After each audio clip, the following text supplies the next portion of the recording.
Hey, by the way, tonight's game, New York wins that outright. You know he's on top. Million subs, he never gonna flop. Out of Chicago, where the streets don't sleep. Betting on games, making cash real deep. Crystal ball for sports, he knows the lines. He's a sports aficionado, the money he finds. From football to basketball, he's always on point. Predicting winners never disappoints. He's got that hustle, that Chicago vibe. Making moves on the streets, cash on the side. With E, you know it's always a bet. He's the king of the game, never forget.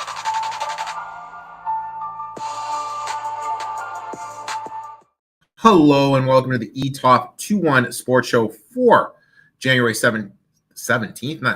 January 7th. How is everyone doing? My name is Erik. I'm the man behind Etoft21sports. Absolutely loaded episode for you today. My boy Bryce from the INeeeeeitSportsPod is our special guest. Him and I are going to look back at week 18, share our bets for wild card weekend. Plus, Gino will have his horse racing bet of the day. But before we get into all that, I would like to say thank you to the sponsor of the show, Boom Fantasy. If you're not using Boom Fantasy, go to the App Store, download the Boom app, use promo code ETOFT21. That way they know old Uncle Rico sent you. And also visit my boys over at JustOutTennis.store.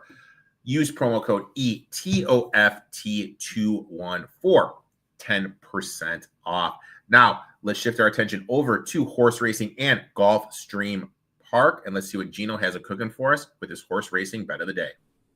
Hope everyone's having a nice week. We're going to look over at Gulfstream Park for our best bet this week for Saturday, January the 11th. We're going to look at the Sunshine Million Filly and Mare Turf. This is going to go as race number 5 on Saturday. Now, at first glance, I looked through this field and I kind of passed over the one, Love Mommy Love. And then going through the field and coming back, Love Mommy Love is, while she's not the classiest horse in the field, you don't see her in a bunch of stakes races against really, really tough company. She's probably the most solid going a mile on the turf. So I think from the inside, she should be able to save all the ground. This is her game. This is where she performs well. If you look at her recent races, if you eliminate the race going 6.5 furlongs at Kentucky when she just didn't get a good trip that day, everything else makes sense. She's won 3 of her last 5. Her best races come over this Gulfstream Park turf course. I think she's going to save all the ground. She's actually been facing open company and now moves back in with Florida breds. So it's a good spot for Love Mommy Love, who's facing a lot of horses who are either not in the best of company or are not really horses that want to go a mile on the turf course. I think it's a good spot for Love Mommy Love. Shout out to Rhea Ripley, Mommy, here if you're a wrestling fan and you were watching Monday Night Raw on Netflix on Monday. Good luck to everyone playing the races this week. Good luck to everyone playing the football games this week. Make sure you tune in here each and every week for the best information in all of sports from Erik. Good luck. Make sure you give my boy Gino a follow at It's Me Gino. Be on Blue Sky and X. Him and I will be talking about all the wildcard games, giving you a game-by-game preview live Sunday morning on NFL Betting Blitz, 10 a.m. Eastern, 10 a.m. Central, and noon on Saturday. Now let's welcome this week's special guest, my boy from H-Town, host of the INeeeeeitSportsPod, Bryce. Bryce, how you doing today, my man? Doing good, my man. Glad to be back. Hello, everybody. How you been? Dude, always love having you on. Kind of random. Appreciate you over the last year. I've really gotten to know you. Just DM'd you randomly, see if you want to come on and talk Little Bucks basketball. And now, Damian Lillard trade. now, dude, you're one of the people I look forward to working with the most. I enjoy joining your stuff, and anytime I need someone, you're always my first calls. I just want to say thank you and happy holidays, happy New Year, my man. Happy holidays, happy New Year to you as well. And yeah, thank you for reaching out way back when to talk about that trade. It's been a nice little thing we've had going ever since. I enjoy every time I get to come on here when you hop on the podcast with my boys and me. So ready to chop it up about some ball. It's been a while. Now, for those watching, Bryce is a huge Kansas City Chiefs fan. And I need to ask you this. Yeah. They mailed it in insanely last week. Reed had the comment, if it could be a running clock, he would have let it. He wished it was a running clock. with the historic trend of teams sitting out their starters, going on the bye, and then losing the next round in the divisional round, are you worried, concerned with how Reed played that? No, not worried at all. We did the same thing back in 2020 when we were going for our first back-to-back. We rested the last week versus the LA Chargers, had the bye, then came out the divisional round, beat Cleveland, and I was with Chad Henne in the second half because Mahomes got knocked out that game. When you have a team that has essentially played a full season of football, we played 8 years of football in 7 years with all of our playoff success. 18 playoff games over Mahomes' tenure. And then you have this year, we had, I think a week 5 or week 6 bye, and then finished it up to seal up the 1 seed 3 games in 10 days between Christmas week. This team needed the rest, especially with how injury riddled we had kind of started off and going on through the season. I know you can relate to that as a Lions fan. Yep. So this rest was very much needed. I'm not too worried about the extra rest. I know it's like 23 days in total, I believe, that before the starters will play again. This is what the Chiefs should do. Like their season always starts now. Like it might sound bad and it might piss some people off, but yeah, they kind of coast throughout the year. They know what they need to do to win games, and then when it comes to playoff time, snap into another mode. And Patrick Mahomes, literally statistically, the best playoff quarterback ever. He'll be in his mode.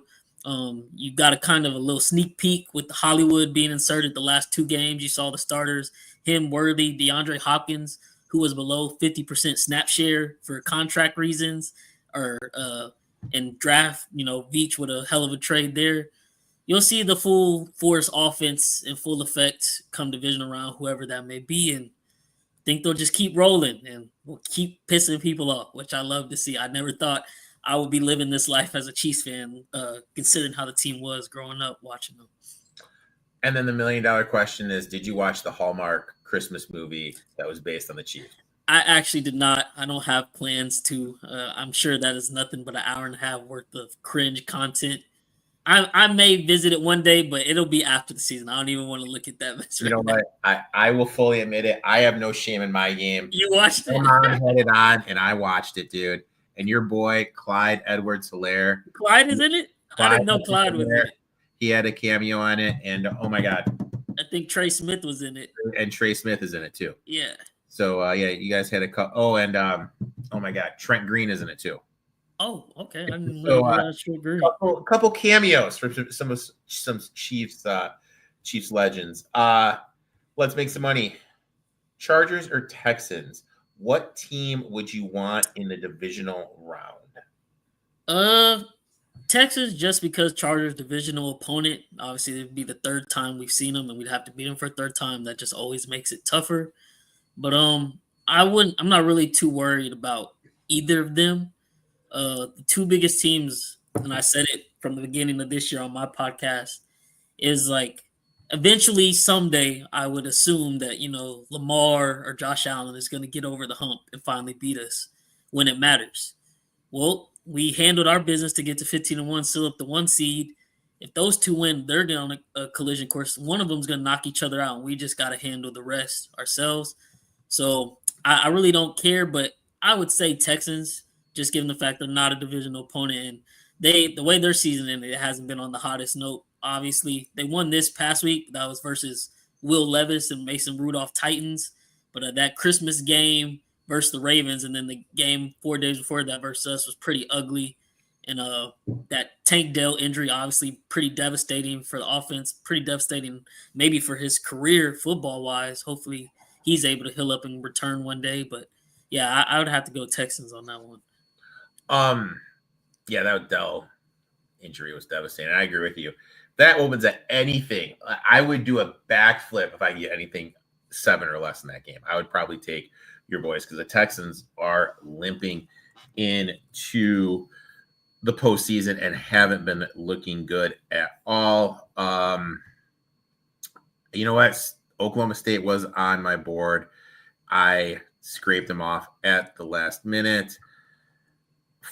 Look, I just got home. I was in Michigan for 2 weeks, and I'm a last second packer. That's one of my flaws in life. I don't pack to the very last minute. My electric razor, I forgot at my parents' place, so I need to buy a new one, but I will definitely get it shaved because this premature graying, it adds like 10 years to my effing life, dude. I look so old right now. Oh, dude. So I have Iowa State -3.5 right here. They were up 1 with 7 seconds left, and I hopped on with you. So I just assumed they were going to win. You talking about Iowa in overtime right now? Yeah, I have Iowa -3.5. I didn't even bring it up to you pre-show, but I tell some of your college picks. I got Florida, Iowa, Wyoming +8.5 in a parlay, and I didn't even realize they went to overtime until I was reading the comments. I'm looking at it right now, man. They're up 92-83 at OT. Yeah. So shout out to 2 down, 1 to go. Wyoming, bring us home. Let's jump into some NFL, man. What is your takeaway from Week 18? Man, I'm sorry if there's any Cincinnati Bengals fans in the chat watching, but y'all have easily become the most miserable and nauseating fan base in all of the NFL, I think. For the last 4 years, we've had to listen to you boast about the 2021 Cinderella run, where you knocked off Mahomes but then lost the Super Bowl. 22, y'all went back to the AFC Championship game, talking a whole lot of smack. Burrowhead lost that one.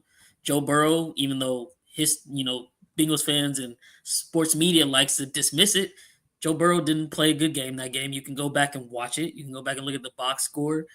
Either one, he didn't play good. 2 interceptions. I think the final 3 or 4 drives with a chance to go take the lead could never convert, and one of those was an interception. Fast forward to next year, 23. Obviously, he gets hurt, so there's a little bit of a caveat there. But before he got hurt, they were 5-5, and then this year, you start off the season losing to Jacoby Brissett at home, where you put up 10 points, and then throughout the year, you find every which way to lose football games. And I get it. Burrow had an amazing year. Jamar Chase, Triple Crown winner. Hendrickson, 17.5 sacks, set a franchise record. But at every step of the way, you found ways to lose, whether that be on the defense being bad, whether that be McPherson missing kicks. Joe Burrow had some crucial mistakes at the end of games. I know in week 2 versus us, he had a fumble that we took back for 6, and that gave us the lead for the game right there. So he didn't play perfect himself, as good as a season he did have. Why on God's green earth now, in the year of 2025, we're in 25 now, why God's green earth do y'all have a problem with a team resting their starters now?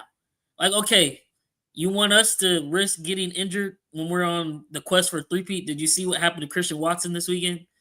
You see what happened to Zay Flowers this weekend? The Ravens might not have him, which could be really big versus a divisional opponent in Pittsburgh. The dude just played 3 games in 10 days. And I told you, they had a bye week in week 5. And all Cincinnati fans are on Twitter crying like, oh, they just gave the game away to Denver because they're scared of the Bengals. You're 9-8. And you're going to be a 7 seed. You're going to have to go on the road to Buffalo. Now, I'm not saying they can't beat Buffalo, but to say we're scared of you when we've literally ended your season 3 years in a row now, and you still have a game before even getting the chance to play us, like, come on. Yeah. I've seen people calling for the NFL to fine the Chiefs. I've seen some fans started a petition to try to get the Bengals into the playoffs over Denver. And it's just like, bruh. Last year, it was when they went 9-8 after Burrow got hurt. All the fans were like, oh, wait till we get a healthy Burrow. The league better watch out. This is the one year y'all get lucky and get us at 9-8. Next year, it's over with. Well, I mean, with Burrow or without Burrow, you still finished 9-8. So I don't know what difference he's necessarily making. And again, you are now 4 going on 5 years removed from that Super Bowl appearance. And, the Super Bowl window is probably closing because T. Higgins, with their owner, Brown, they're not going to pay T. Higgins and Chase. It's just not happening. I know they wanted to, but I don't think it's going to happen, even as much as Burrow talks about it.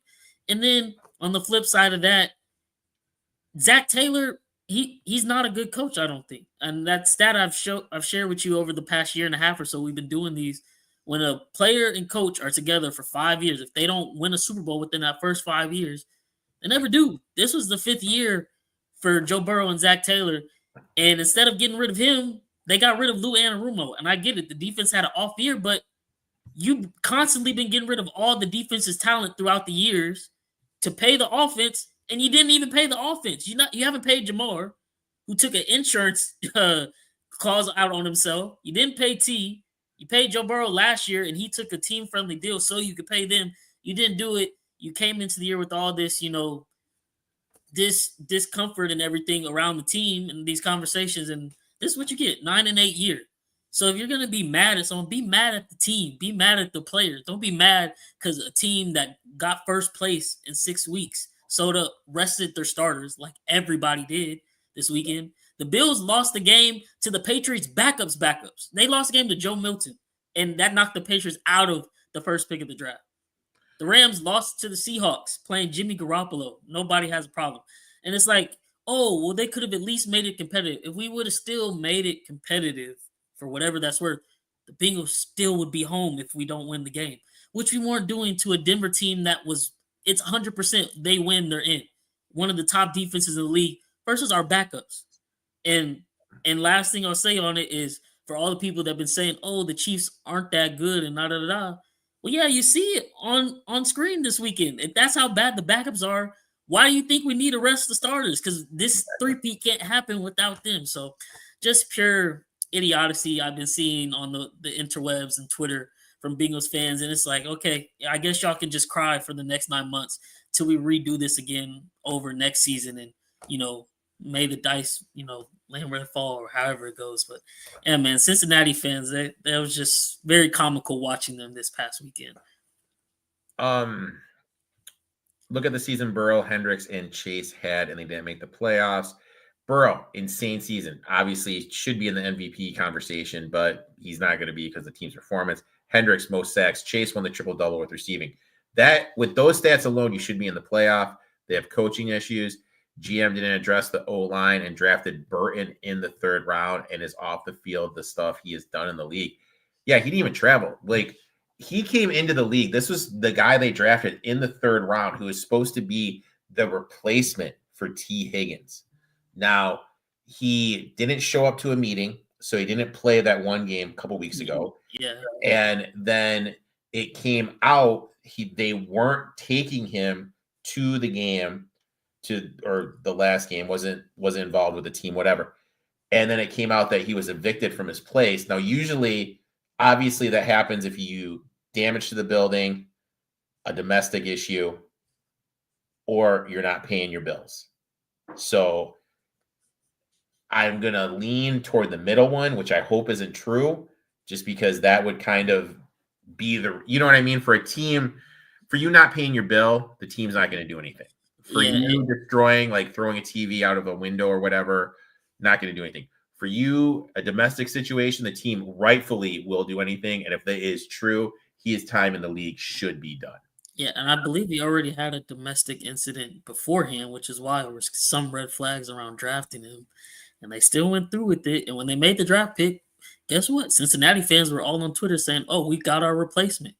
Like, not even just for T. Higgins, but they lost Tyler Boyd this offseason. They're like, oh, T, Jamar, and Burton, we'll run it right back. That's even better than what we had before. And it's like, okay, and it didn't work out. Be mad at that. Don't be mad at the Chiefs for resting starters like they should have, and what every team has done for the history of the league. They need to take a strong look in the mirror and come to terms with that 21 run. The longer it goes on, the more it looks like a fluke, and they need to change some things organizationally, like you said. Like, it's a major coaching problem that they still won't address. Like I said, they're going to bring Taylor back, and the GM, he doesn't cough up any money to these players. Like, you didn't pay Jamar Chase, and he just got the Triple Crown. His price didn't go down; it just increased. So, what are you going to do now? You know what? In fairness, I don't like Jamar Chase because in that game against the Broncos, he dropped that TD pass in my high stakes fantasy football league. If he catches that touchdown pass, I win it. That was the margin I lost by. I win that if he catches that pass. So you know what? In my eyes, he's not worth the money. Even though he's the best wide receiver in the game, not worth the money. Just being the bitter old man there. And Iowa gets it done, dude. Iowa with the cover. we are not going to comment on this at all. I'm going to say this. The affidavit or whatever it's called is an interesting read. Read that if you haven't already. My takeaway is this. Pats shouldn't have fired Gerard Mayo. Now, let's just kind of sit back. Belichick got fired, left, whatever. You are getting rid of the coach that you hand-picked to replace him after 1 year.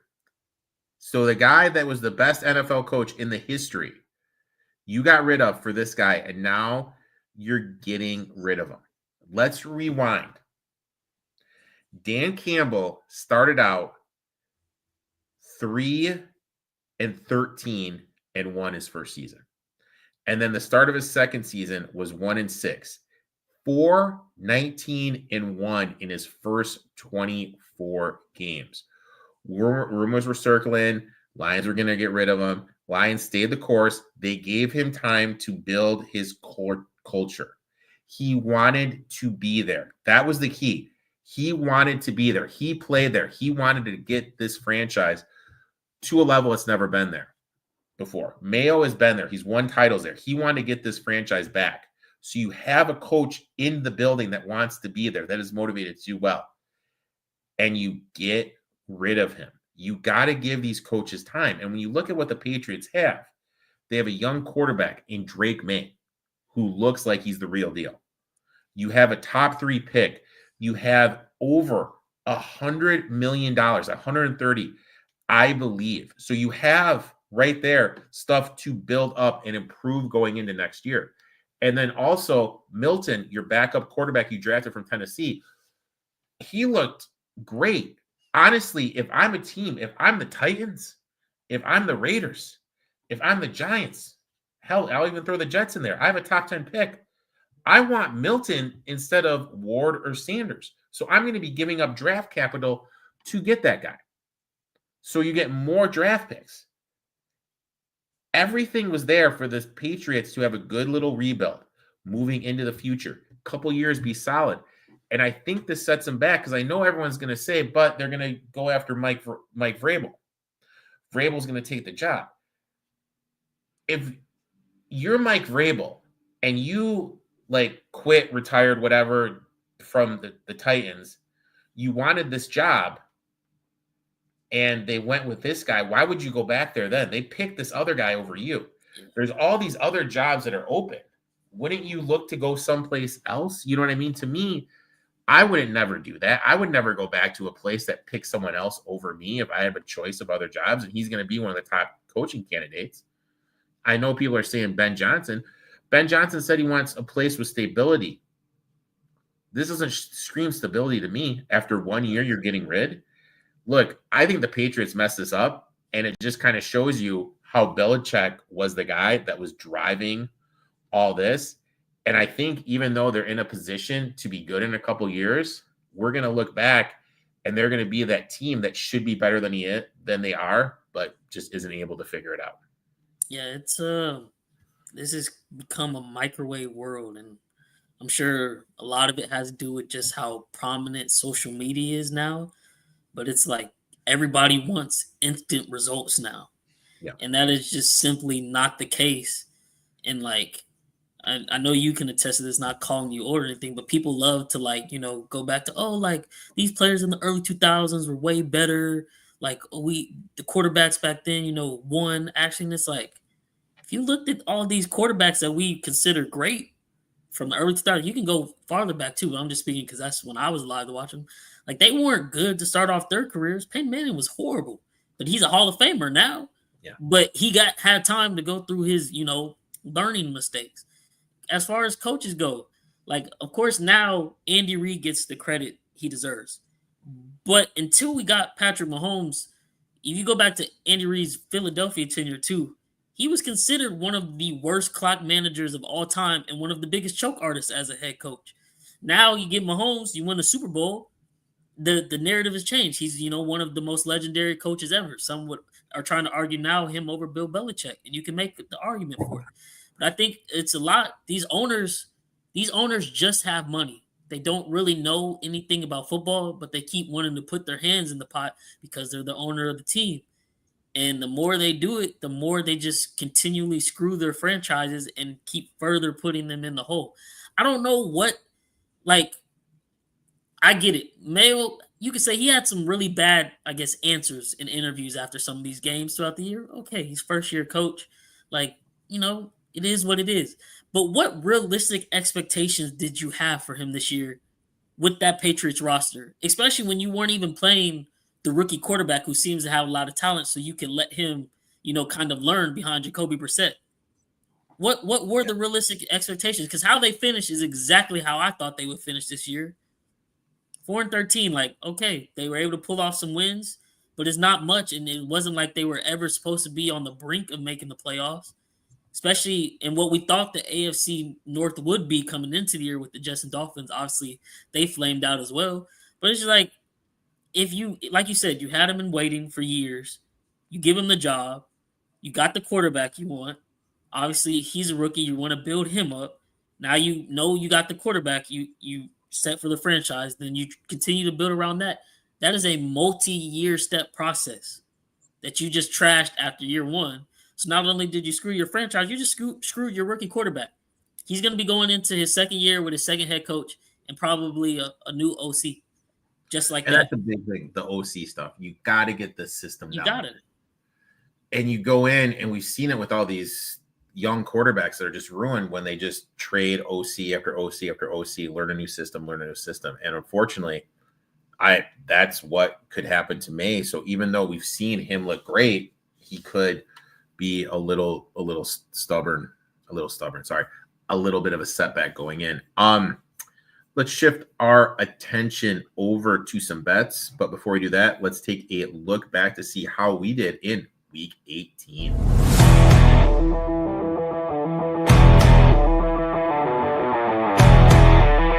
Four and 2 week last week with Chase hitting the Commanders -3.5, losing the Steelers +1.5, and the Vikings +2.5. Old Uncle Rico swept the board, hitting the Jets +1.5, Adams anytime TD +150, and the Lions -2.5.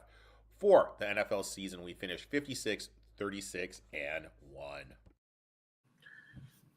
And something you said, like, I just kind of hit to me. Like, I went to the Michigan State game, and like, Colin Carr can jump out of the building, and like, me and some of the guys back in the day were talking, and it's just kind of like, we were doing the old man talk, like, oh, back in our day, blah blah blah blah blah, and then you see Carr dunk, and you're just like, yeah, you know what, that wasn't happening back in my day, man. Yeah. Like, you know what I'm saying? Like, you're just like, yeah, it's, yeah. I registered with me till right now when that video was playing for some reason.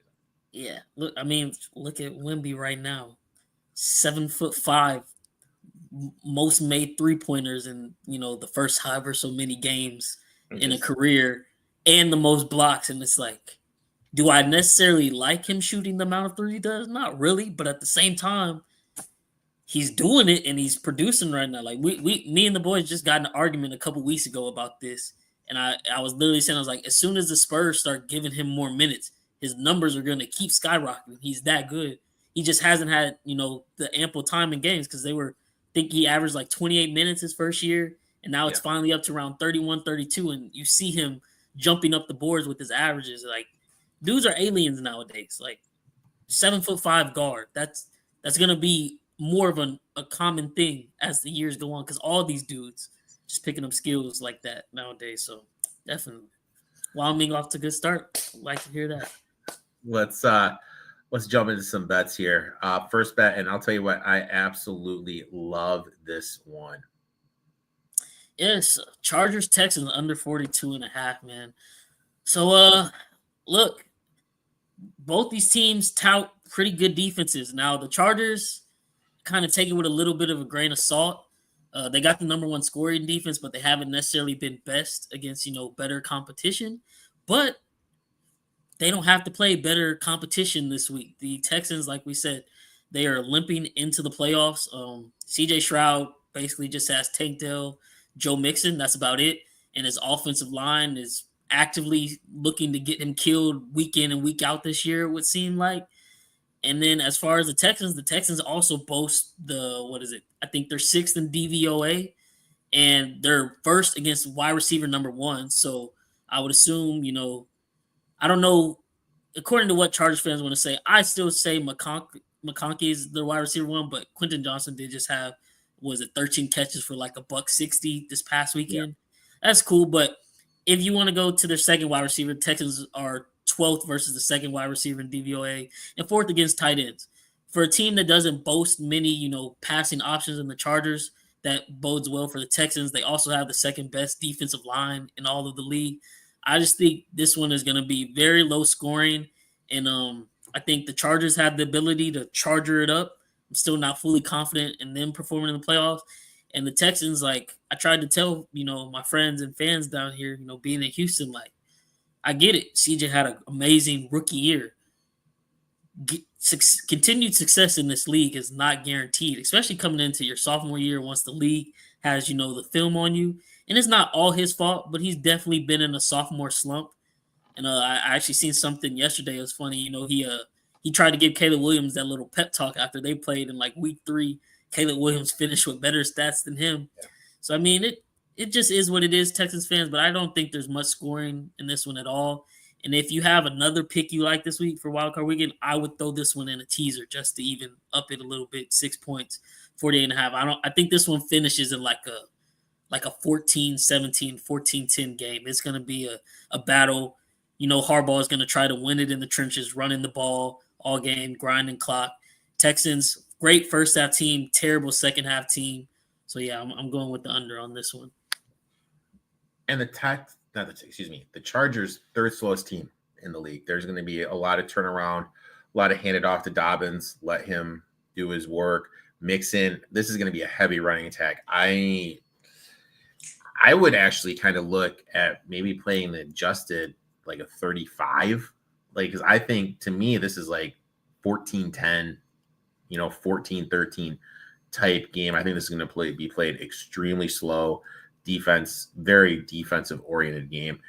And also something I don't feel a lot of people are looking at when you just kind of look at the Chargers. A, this is a short week. Yeah. B, this is their third game in a row on the road as a favorite. I mean, that's got to be something. That's going to have some wear and tear. I like this under a lot. I'm probably going to be on it myself, and I'll probably look to play an adjusted under. My first bet, and I'm going down south to the game that I'm actually looking forward to the most. And you know what? It is not – I messed this up. It is Tampa Bay Buccaneers -3. So give me the Tampa Bay Buccaneers -3. Thought process is this. Quarterbacks making their first start in the playoff against a quarterback that has a start in the playoffs, 34% ATS. Going all the way back to the merger. Rookie quarterbacks in the playoffs, 37% ATS. Do we trust Washington to get stops? 23rd DVOA, 20th DVOA defending the pass, 23rd DVOA defending the run.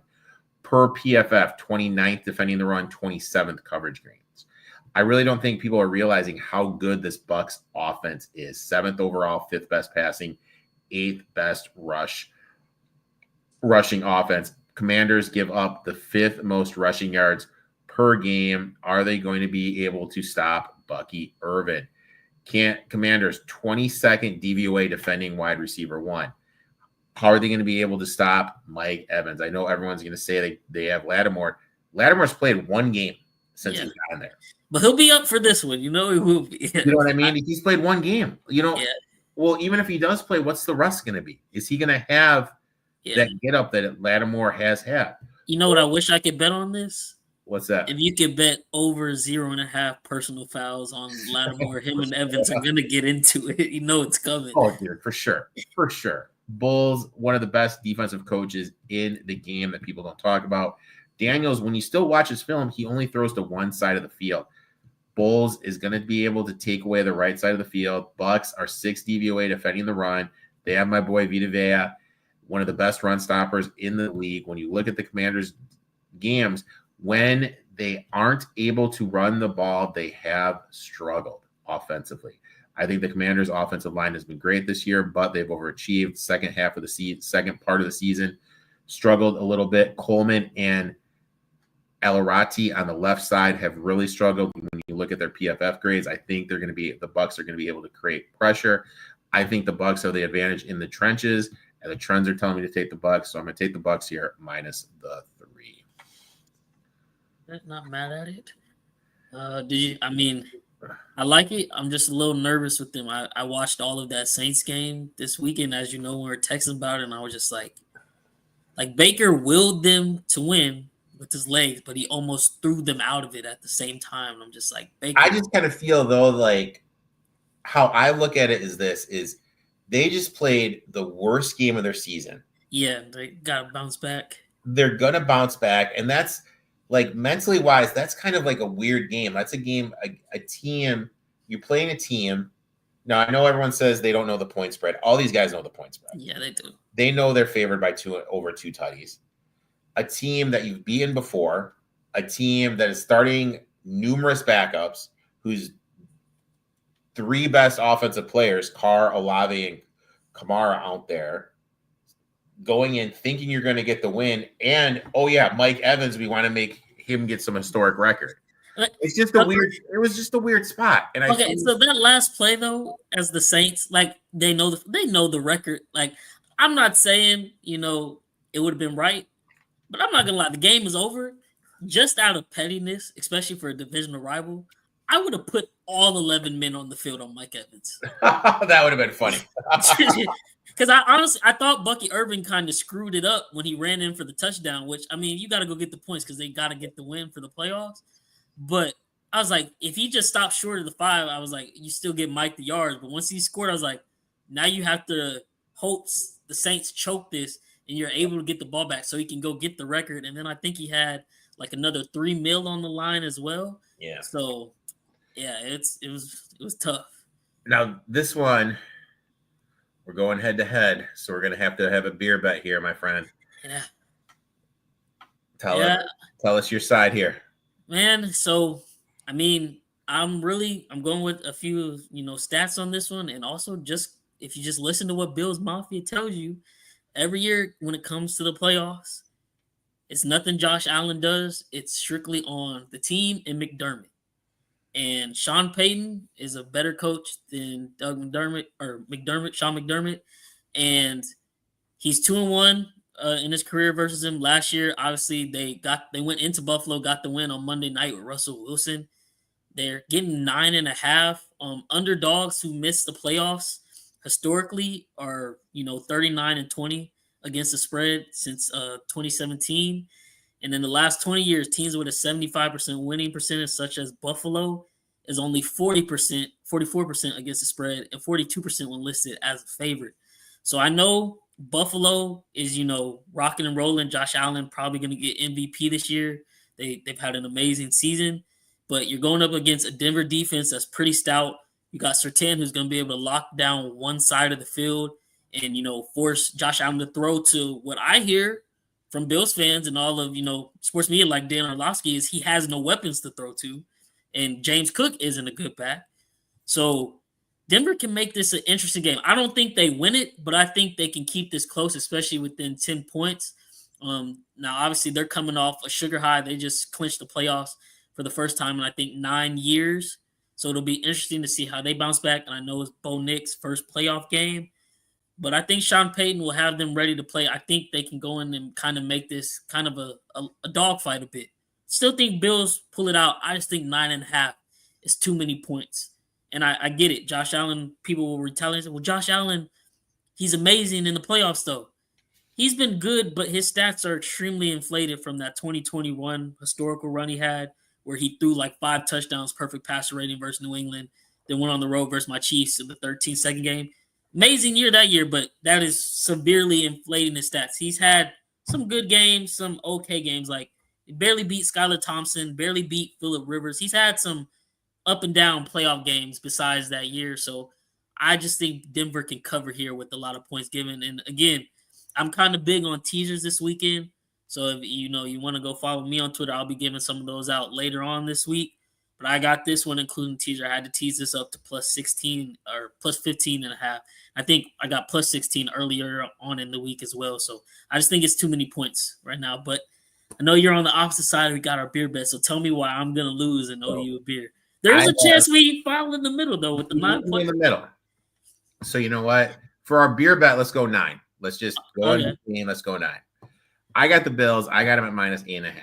I'm going to go back to the stat I mentioned before. Quarterbacks making their first start in the playoffs against a quarterback that already has a playoff start are 19, 37, and 1. That's 34%. 7 seeds in the playoffs, 3 and 5 ATS since the wild card expanded. Since 2010, teams that are laying 8.5 or more this round are 67% ATS, 28.2% ROI. When we look at just home favorites in this round, laying 8.5 or more jumps all the way up to 77%, jumps all the way up to 77%, 47.9% ROI. There has been 7 seeds that have made the playoffs since this whole expansion happened. 5 of the 8 have lost by 12 points or more. Let's take out the last game of the season against your Chiefs that said everybody, because in my eyes, that can't be used as a good data point. It's not. Broncos are 1-7 with a negative 47-point differential when playing a team with a winning record this season. Vance Joseph's defense historically have struggled with a quarterback that runs. They also struggle defending the middle of the field. Now, granted, Surtain's great, but what doesn't he do? He doesn't travel to the slot, and that's where Shakir lives. Shakir leads the Bills, targets, receptions, and yards. Allen is going to be looking for him in the middle of the field. The last time a rookie won on the road in the playoffs, are you ready for this? 2013 with Russell Wilson. Oh, wow. Bills' second best team in terms of red zone efficiency this season. That's something I'm looking for when a team that's laying such a big number, a team that when they get down to the red zone, going to be able to score points. When we look at, the Broncos, it's been a great year, but their running game is non-existent.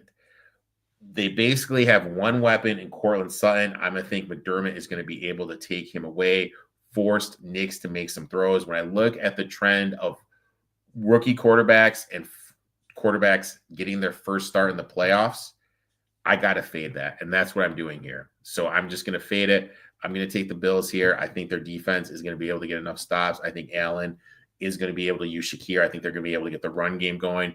When they look at their zone running attack against the wide 9, historically, that has done well. So I'll take the Bills here minus the 8.5.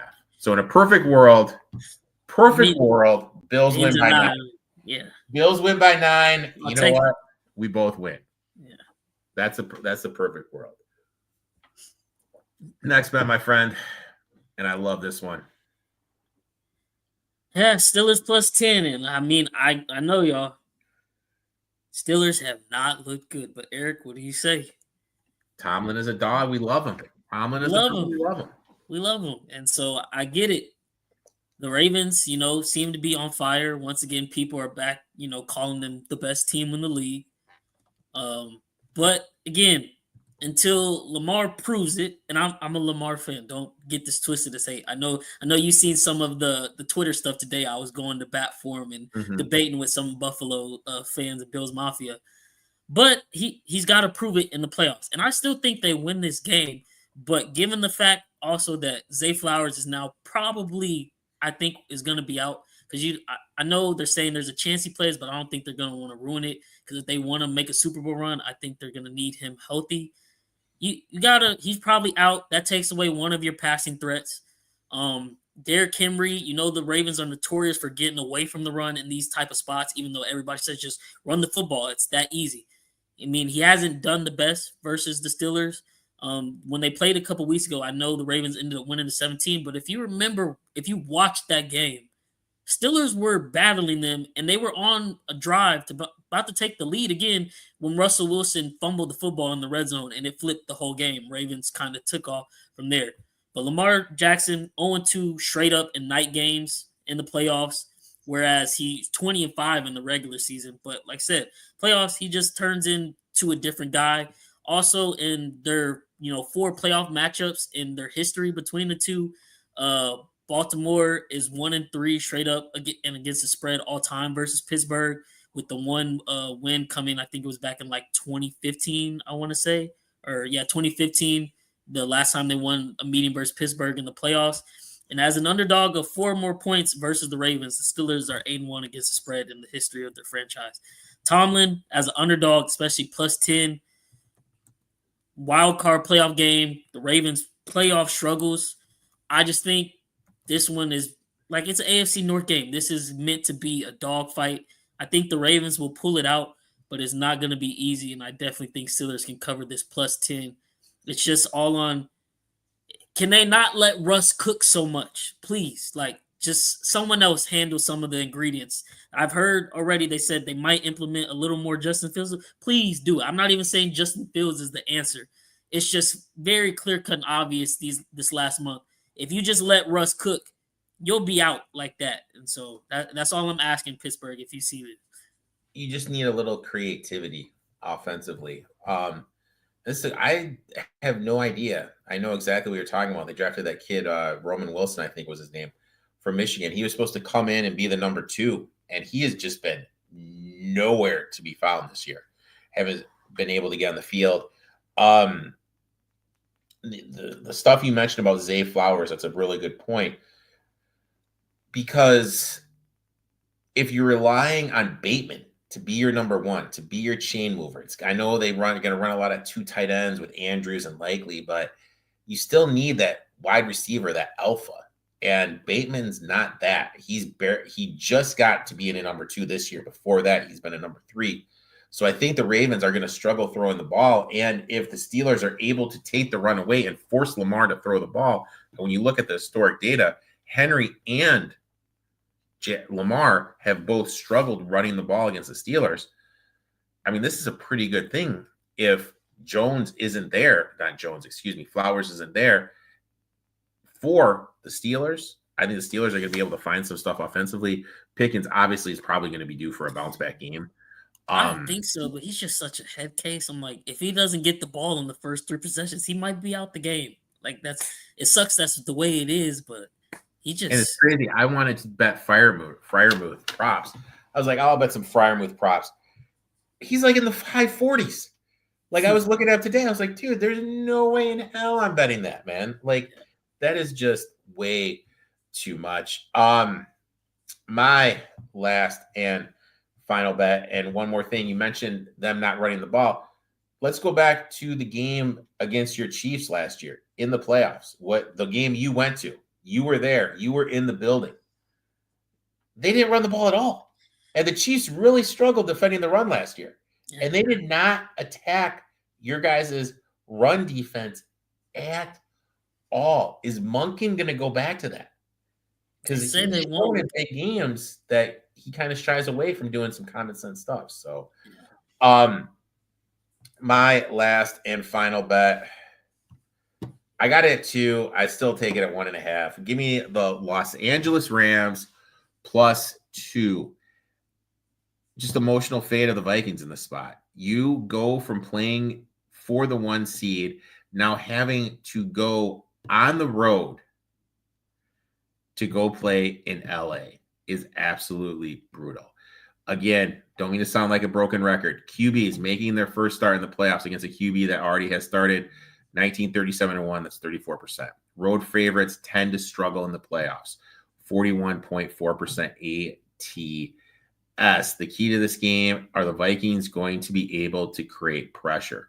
When facing pressure this year, Stafford, 2 TDs, 6 INTs. When not facing pressure, 18 touchdowns, 2 INTs. Totally night and day. And the last game they played, the Vikings had 0 sacks. The whole game plan was get the ball out of Stafford's hands. I think it's just going to be the same thing here. quick screens, looked to limit the amount of time in the pocket that Stafford has had. And we've seen that's what the Lions did with Goff. Goff did what's getting lost with how great Gibbs did in that game. And look, he was great. Four TDs, whatever he had, was phenomenal. Goff was doing such a remarkable job getting the ball out of his hands quickly. He didn't allow the Vikings to create pressure and make him rattled. And I think we're going to see the same thing for that from Stafford. Vikings struggle defending the middle of the field. That's where Nakua and Kupp live. Jones got banged up, and we've seen this Vikings offense struggle when Aaron Jones isn't out there. If he can't go, and that's a Cam Akers in the backfield, I expected the same. Rams' third best defense in terms of not allowing opponents to score touchdowns in the red zone. Playing a Vikings team that's in the bottom half of the league in terms of red zone scoring. And we saw Sam Darnold turn into who we all thought he was. He was been in the league for how long? We saw what he was. He just kind of caught lightning in a bottle. I've been hammering it for a while. He is who we thought he was. He was missing wide open guys. What was the coach years ago in the press conference? Was it Cornell? We are who we thought they were. That's exactly how I feel about Darnold. And I just feel like he's just going to go back into a pumpkin. And now you're going cross country and you're playing against the Rams team, a team that has won a Super Bowl winning quarterback, Super Bowl winning coach. I don't know, man. I just think this is just the spot of spots to fade. And, the spot fading road favorites. So I'm going to take the Rams here. I got the Rams at +2. Yeah, I love it. I even give out a free pick that I'm going to give it on my pod. I got the Rams straight up. I got them against the spread too, but I got them straight up as well in another straight bet. And we talked about this. We talked about a lot on my pod. If y'all don't know, I do like a weekly, what we call LJ's Ladder. It's my weekly tiers rankings of every team in the NFL. And earlier this year when the Vikings, started their run and they were on fire and everybody's like, oh, Sam Darnold's rejuvenated his career. 1 week, probably around like week 7 or 8, I had a tier specifically for them called the confetti test. Basically, it was just like, everybody close your eyes. Now try to envision confetti falling and the Vikings being Super Bowl champions with Sam Darnold as a quarterback. And after 5-10 seconds, I said, open your eyes. You couldn't picture it, could you? And everybody kind of laughed. Like, I was trying my hardest, but I couldn't because you can't. It's not a knock to Sam Darnold. Like, obviously, he's an NFL quarterback. Like you said, he's been in the league for 7 years now. Finally got the opportunity, but there's a reason why he's just now getting the opportunity. And when the moment got the brightest, I mean, all week or the last couple weeks, especially after the win versus Green Bay, all the talk was, man, do you keep Sam Darnold? Do you pay Sam Darnold? Sam Darnold in line for, $50 million a year now. And you go into that game in Detroit, number 1 seed online. He's never been in a playoff game before, like you said with the stat. This was the closest thing he's got to it. And you know what Glenn said with the defense? We will blitz you and play Justin Jefferson straight up and make you beat us, Sam Darnold. And as he said years ago in New York, it was like he was seeing ghosts. Every pass was 10 feet tall for whatever reason. And like you said, they struggled in the red zone. That continued. They left about 28 points on the board. The one where he threw it too high for Jefferson running the cross over the middle. Addison is wide open on the flat in the right, and he just looked him off. And it's like he's seeing ghosts. Now you have to go into L.A. on the road. Like you said, the team with Super Bowl pedigree. Sean McVay-led team. It's going to be very hard. And I think O'Connell is a good coach as well. But it's going to be some very tough conversations in this offseason and the long offseason for him because he'll make the playoffs for the second time. And on his record, he will have a loss to Daniel Jones and the Giants. And in a year where you go 14-3, a wild card loss. And it's just the way the cookie crumbles for Minnesota. Maybe J.J. McCarthy is the answer, but Sam Darnold isn't. Like you said, he caught lightning in a bottle. Had a great year, but we know who Sam Darnold is at the end of the day. I expect the Rams to handle business as well. So I'm with you right there on that bet. And I'm sorry, Minnesota fans. It's another amazing regular season ending in playoff tournament. Like, this is probably deja vu for you guys. the Vikings did something today, and I don't know if it's like being talked about enough. I really haven't been on Twitter, X, whatever you want to call it. They promoted Daniel Jones to their active roster. I didn't even catch that. Now, I'm always a big person. Actions speak louder than words. Should we read in that kind of says what they think is Sam Darnold in the building? You know what I mean? Because like, or is O'Connell going to be like, hey, you know what? Kind of like what you're talking about with the Steelers and Russell Wilson. Yeah, some packages for. Are we going to have some run packages with Daniel Jones? Give another look. Like, why would you do that? You know what I mean? Like, I want to say it's for the packages only. Just throw a different look that the Rams obviously wouldn't have any film of. But and just giving my little spiel, it kind of like I said, O'Connell's one loss is to Daniel Jones in the playoff. If Sam Darnold goes out there and it's a horrible first quarter, first half, he's seeing ghost again. Does he say screw it and throw Daniel Jones in there to try to save what is would be a loss of a season after going for it? I don't know that. I didn't see that. That's actually very interesting. Like when they signed him to the practice squad, I thought it was for next year. I really did. I really thought, okay, this tells me they're obviously going to move on from Darnold. They need a bridge gap for McCarthy until McCarthy gets his knee done. Because he's second knee injury, whatever. And now they're bumping him up. It just, the whole thing just screams there's something going on there, because why else would you do it? Yeah. And also, I'll give out one more bet. Cooper Kupp's over-under is at 44.5. Now, I know that his last 2 games has been disappointing. 3 targets, 1 reception, 29, 3 targets, 3 receptions for 24. But this is a playoffs. When we look at the last game, I mentioned the middle of the field, 5 for 51 against these Vikings. I know Nakua is now the new number 1 there, but 40 yards, Stafford's going to lean on him. I mean, I think he should go over that quite easily. So I'll give that one out too, man. I like that one. Bryce, I'd like to thank you for taking time out of your schedule, coming on, talking a little NFL. Why don't you tell everyone when your podcast will be out, where they can find it, the whole 9 yards? Yeah, so you can find podcasts at the @ you see below my screen at INISPOD, short for INeeeeitSportsPodcast. We have been on a bit of a break with the holidays. I just got back into town a couple days ago. Some of my podcast members still out of town themselves, dealing with work, everything, the whole 9. So we haven't been on in a couple weeks, but usually we go live every Tuesday night at 8 o'clock. We're going to try to get a playoff episode in sometime this week with some of the predictions, some more bets handed out there. So definitely go subscribe to us on YouTube. You can follow us on Twitter with the same @ and TikTok, as well as Twitch.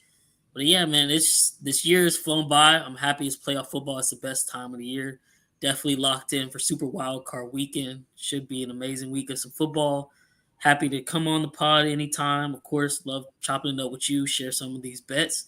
Yeah, just ready to win some money and wreck these bookies this weekend, man. I like some of the stuff we've got. I think we're in for a solid weekend, man. Hopefully we can keep it going. And you know what? Hopefully we get a Chiefs line. That was what I was going to end. I was like, hopefully we get a Chiefs Lions Super Bowl, my man. I don't want to jinx nothing, knock on wood, but there's no excuses. Every other team makes excuses. Our teams just keep finding ways to win. It doesn't matter who goes down. It's the culture. Try to tell people winners just win. And the Lions, Dan Campbell, they've changed it. I know he has some questionable decision making, but hey, that performance, chips on the line, 1 seed. The way that defense came back and played, Anzalone returned from his injury to hold Minnesota to 9 points like that, get the bye, which is very much needed for your team for rest purposes and just getting some people back healthy. And now you get everybody at home in that dome. Jared Goff, I think y'all could do it. I think my Chiefs can do it. We might just be seeing each other in New Orleans. Now, that week, if that happens, I'm sorry, Erik, probably won't be talking to you much. And depending on the game, that might decide when I talk to you next. But may have to have a week or 2 buffer, depending on the game. Yeah. My man, appreciate you. Make sure to check him out, guys.